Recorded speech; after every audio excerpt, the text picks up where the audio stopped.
دا هغه 9 ډیټا بریچز دي چې د almost half of دنیا پاپولیشن چې کوم دی هغه ډیټا چې دا هغه ایکسپوز شي دا مطلب دا غو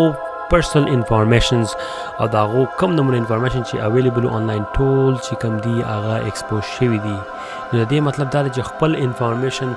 چې دی هغه پروټیکټ کړئ او پاسورډ خپل مضبوط ورکړئ خپل سوشل میډیا لا او هر یو اسی آنلاین اکاونټ لا